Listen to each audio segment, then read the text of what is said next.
টাকা চলে যাবো পানাম নগরী।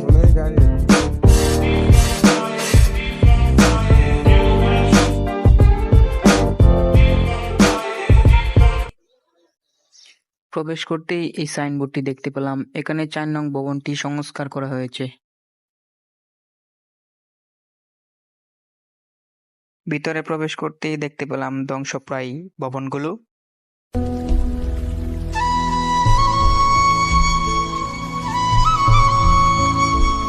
প্রায় সবগুলো ভবনই প্রায় এরকম ধ্বংসস্তূপে পরিণত হয়েছে। খুবই দুঃখজনক একটা ব্যাপার। এগুলো যদি নতুন করে আবার সংস্কার করা হতো তাহলে হয়তো বা দেখতে আরো ভালো লাগতো। আপনাদেরকে পানাম সিটি থেকে জানাচ্ছি আন্তরিক শুভেচ্ছা ও অভিনন্দন। বন্ধুরা, আমি ইউটিউবে একবারে নতুন, সো আমার কথাবার্তায় যদি কোনো ভুল ত্রুটি হয়ে থাকে তাহলে অবশ্যই ক্ষমা সুন্দর দৃষ্টিতে দেখবেন আর আমাকে সাজেস্ট করবেন নতুন কোনো ভিডিও বানানোর জন্য। যতই ভিতরে প্রবেশ করছি ততই হারিয়ে যাচ্ছি সেই সময়ে। বন্ধুরা, আমার মনে হয় না কেউ আসলে এইভাবে ঘুরিয়ে দেখাবে, আর এইভাবে ইউটিউবে ভিডিও আছে বলে আমার মনে হয় না। তো আমি ঘুরিয়ে দেখানোর চেষ্টা করছি, যদিও বা ভিডিওটি একটু বড় হয়ে যাবে, আপনারা ধৈর্য সহকারে দেখবেন।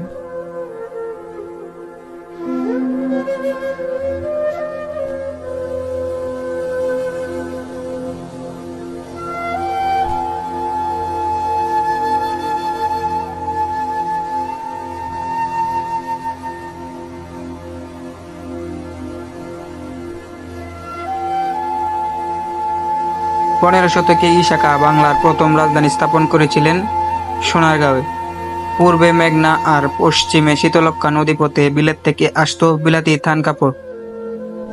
দেশ থেকে যেত মুসলিম। শীতলক্ষ্যা আর মেঘনার ঘাটে প্রতিদিনই ভিড়ত পালতোলা নৌকা।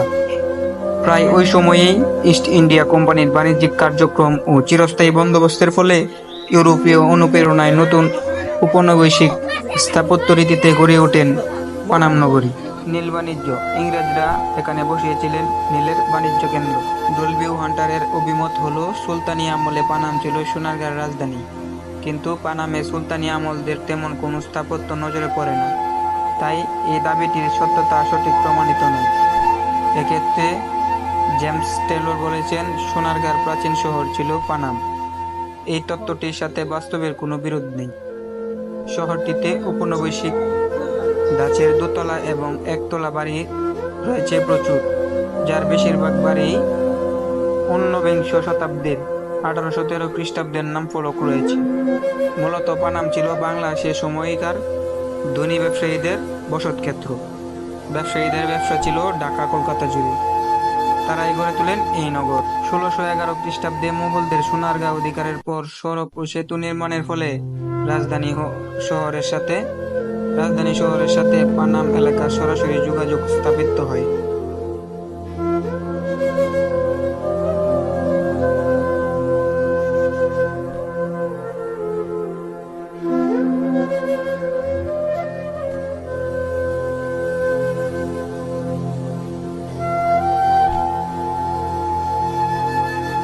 বন্ধুরা, অনেক ইচ্ছা ছিল আসলে উপরে উঠবো, আপনাদেরকে দেখাবো, আর আসলে সবগুলো ভবনই প্রায় ঝুঁকিপূর্ণ, এই কারণে আসলে উপরে উঠতে পারি নাই। আর আপনারা হয়তো বা খেয়াল করেছেন ভিডিওতে বাংলা স্বাধীন রাজা সবগুলো দরজা জানালা ছিল সবকিছুই বন্ধ, ভিতরে ঢুকতে পারি নাই। যেগুলোতে ঢোকা সম্ভব হয়েছে আমি আপনাদেরকে দেখানোর চেষ্টা করছি। আর যারা আমার এই ভিডিওটি দেখছেন অবশ্যই আমার চ্যানেলটি সাবস্ক্রাইব করবেন, লাইক, কমেন্ট এবং শেয়ার করবেন ভিডিওটি।